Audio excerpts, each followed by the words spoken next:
Agora veja o segundo elemento. O segundo elemento é o que nós denominamos como chamado.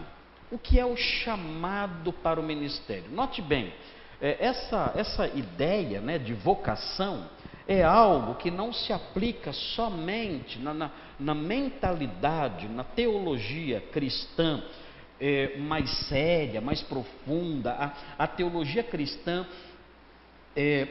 de contornos mais reformados, de contornos mais calvinistas, de contornos mais puritanos, entende o chamado de um modo um pouco mais amplo. Quando nós falamos de chamado, nós pensamos em ministério pastoral, em ministério missionário e tudo mais.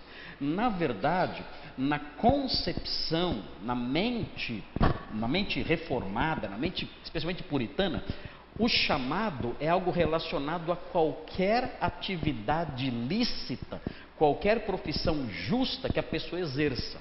Então, na concepção puritana, você pode ter o chamado de Deus para ser um dentista. Você pode ter o chamado de Deus para ser um policial. Você pode ter o chamado de Deus para ser um médico. Você pode ter o chamado de Deus para ser um padeiro. O que interessa, o fator que importa nisso tudo é o seguinte: Deus chamou você para essa profissão com o objetivo de você, nessa profissão, promover o reino dele e a glória dele. Então Deus me chamou para ser um médico com o objetivo de, no exercício da medicina, eu promover o nome dele, o evangelho dele, o reino dele e a glória dele. Então eu não sou a priori um médico, eu sou a priori um vocacionado por Deus para, por meio dessa profissão, promover o seu reino neste mundo. Então essa é uma concepção mais reformada, uma convicção, uma concepção mais calvinista do chamado. Ele é mais geral. Todo crente recebe uma vocação, todo crente recebe um chamado. O chamado de glorificar a Deus por meio dos dotes naturais, das habilidades profissionais, da formação profissional, da sua carreira, que Deus ali lhe concedeu. Então isso é importantíssimo, isso é muito importante, porque o conceito de chamado então aí se amplia. Mas quando nós falamos de chamado no contexto de teologia pastoral, nós falamos evidentemente da vocação de Deus dirigida àqueles que hão de ser seus ministros, especificamente aqueles que receberão ou que receberam o dom de ser um pastor ou um pastor mestre, dependendo da tradução que nós mencionamos ontem, e que vão passar pelo ato solene, formalizando a sua investidura no ofício pastoral. E então a partir daí vão exercer o seu dom enquanto também são investidos na função ou no munus pastoral, como nós costumamos chamar. Esses homens é que temos em mente aqui agora. Como é o chamado, como se dá, qual é o processo por meio do qual esse chamado se perfaz, esse chamado se completa. Nós temos que tomar cuidado aqui, porque nós podemos mistificar isso. Nós podemos imaginar que o chamado é uma experiência sobrenatural. A pessoa tem um sonho e ela vê uma mãozinha no céu fazendo assim, enfim, ela tem alguma profecia que aparece lá e fala: olha, tu serás um grande servo do Senhor na nossa geração, e coisas desse tipo aí. Bom, eu não vou entrar na discussão dessas experiências que as pessoas compartilham, mas na Bíblia nós não temos isso como chamado pastoral.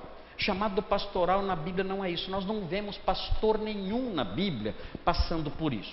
Nós vemos chamados proféticos que são realmente experiências extraordinárias.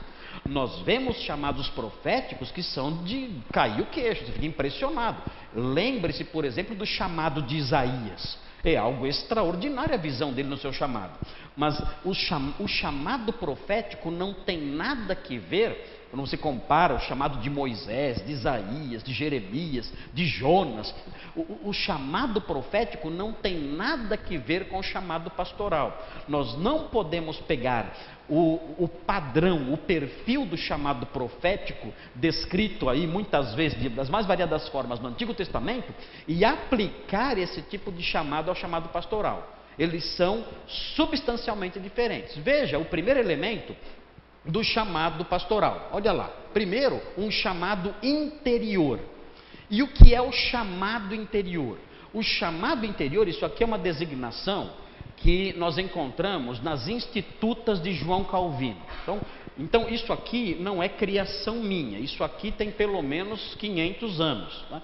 O que é na concepção do grande reformador João Calvino, que era um exegeta, que se debruçava aqui as Institutas que ele escreveu, são obras, é um livro de exegese, ele trabalha com exegese nas Institutas. Os alunos aqui do Charles Spurgeon já leram pedaços da Instituta, as Institutas todas sabem disso. O trabalho de Calvino não é um trabalho devocional, não é um trabalho de compartilhar seus insights, suas percepções. Ele faz um trabalho exegético e ele estabelece essas distinções. Ele fala de um chamado interno, e ele, como era de se esperar, já que ele era advogado também, ele aprendeu, o que Calvino faz, ele pega um método jurídico humanista e ele aplica a teologia. O método jurídico, o método humanista jurídico consistia de se aproximar das leis e descobrir a intenção do autor e o significado do texto original, dos textos jurídicos originais. João Calvino aprendeu esse método, se não me engano, na escola de Montaigu. E ele então aplicou esse método corretamente às Escrituras, querendo descobrir a intenção autoral e o sentido das palavras originais. Então, com isso, João Calvino aplicou esse método humanista num sentido diferente que nós conhecemos hoje. O humanismo que eu estou falando aqui é outra coisa, não dá tempo de explicar agora. Mas é algo ligado não ao valor do ser humano, mas algo ligado às humanidades. As humanidades envolvem as letras clássicas e as artes plásticas. Ok? E isso são as humanidades. Então os mestres humanistas se debruçavam sobre as letras clássicas. Calvino era um humanista e ele aprendeu com mestres humanistas um método de interpretação que a princípio era aplicado aos textos jurídicos, e esse método envolvia entender a intenção do legislador e compreender o sentido exato das palavras originais. Ele pegou esse método e aplicou às Escrituras corretamente. É assim que se lê qualquer texto. E ele fez isso inaugurando assim um método de interpretação que nós adotamos até hoje. Eu adoto esse método, o pastor Cleiton adota esse método, os alunos da Charles Spurgeon adotam esse método. É um método histórico literal. É uma forma de descobrir o que o texto realmente significa.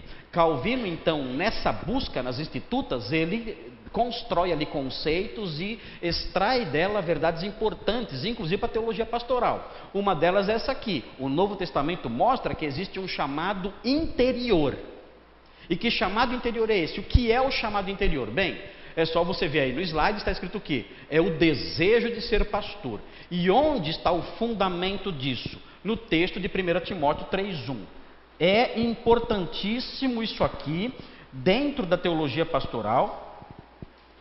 1 Timóteo 3,1. Note bem, porque eu já escutei tanta coisa estranha por aí acerca de chamado, e nós acabamos mistificando, viajando, criando ideias estranhas. Note o que diz aqui. Diz assim: Pistos rologos, né? Fiel é a palavra. Fiel é a palavra. Que palavra? Ele diz: se alguém aspira, se alguém deseja, a ideia presente desse verbo é até uma ideia de movimento físico até. Se alguém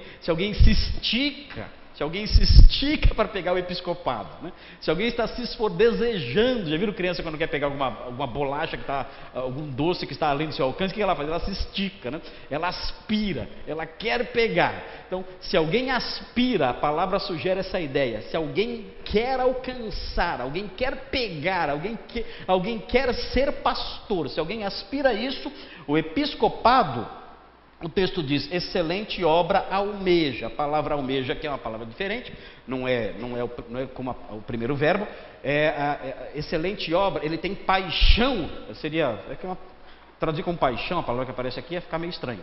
Mas o sentido é esse.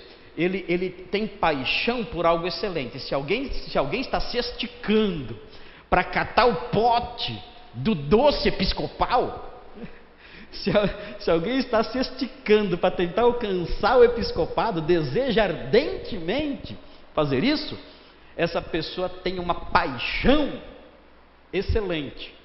Seria o sentido cru das palavras aqui.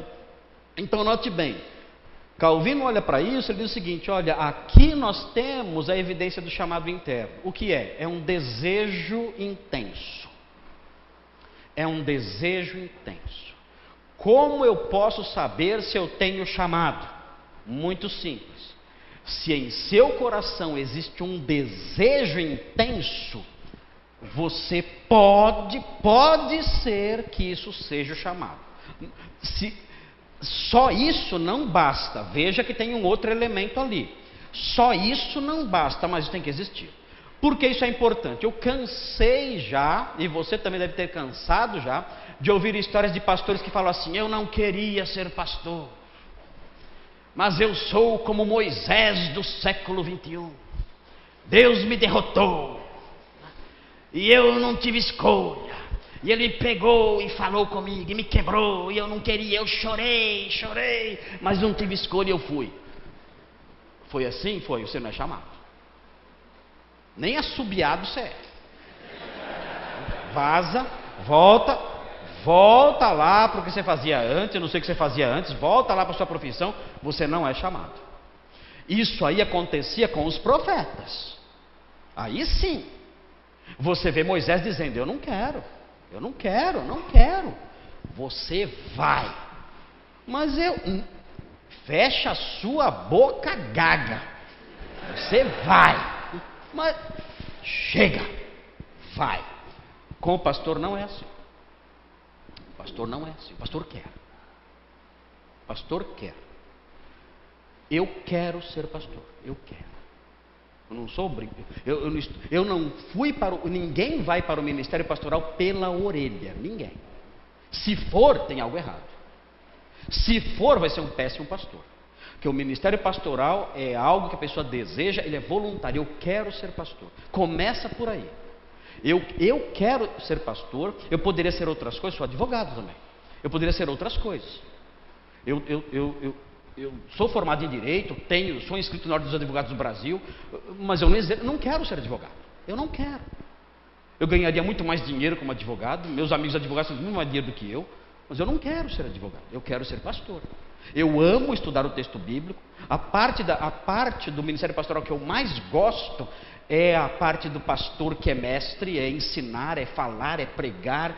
Eu gosto de estar na igreja, de ensinar as pessoas. Eu gosto de exercer o ministério nisso. Eu tenho um prazer imenso. Se tirar isso de mim, eu fico desesperado. Quando eu tiro férias e eu vou a alguma igreja, eu fico olhando o pastor lá e falo: deixa eu pregar um pouquinho. Deixa eu subir aí, que eu quero pregar um pouquinho. Eu estou desesperado, porque eu quero. Se tirar isso de mim, eu morro. Se tirar o ministério pastoral de mim, eu morro. Eu não consigo continuar. Eu não consigo. Eu falo para as minhas filhas: olha, o pastor, a família do pastor tem que ser exemplar. Nós veremos isso hoje. E eu digo para as minhas filhas e para a minha esposa: eu dependo muito de vocês para continuar no ministério pastoral. Muito. Porque se vocês não forem moças decentes, obedientes, se eu não mostrar que eu governo a minha família de tal modo que a minha família seja um modelo, eu não posso ser pastor. Então, por favor, lembrem-se de mim quando vocês forem tomar qualquer atitude ou adotar qualquer comportamento, porque vocês podem me desqualificar para o ministério. E eu terei que obedecer a palavra se eu perder a qualificação. E eu serei o homem mais infeliz da terra se eu tiver que abandonar o ministério pastoral. Eles vão arrancar de mim algo que é o meu coração. Então, eu quero ser. E isso compõe parte do chamado. O texto diz: se alguém aspira o episcopado, excelente obra almeja. Então, se você não quer ser pastor, isso não é pecado. Isso não é um defeito, isso não é mundanismo, não. Simplesmente é uma evidência de que você não tem o chamado para o ministério pastoral. Pode ser que muita gente diga: nossa, você deveria ser pastor, você tem o perfil do pastor, você fala bem, você é um crente exemplar, você tem que ser pastor. Não se deixe levar por isso. Se você não quer, não siga nessa direção.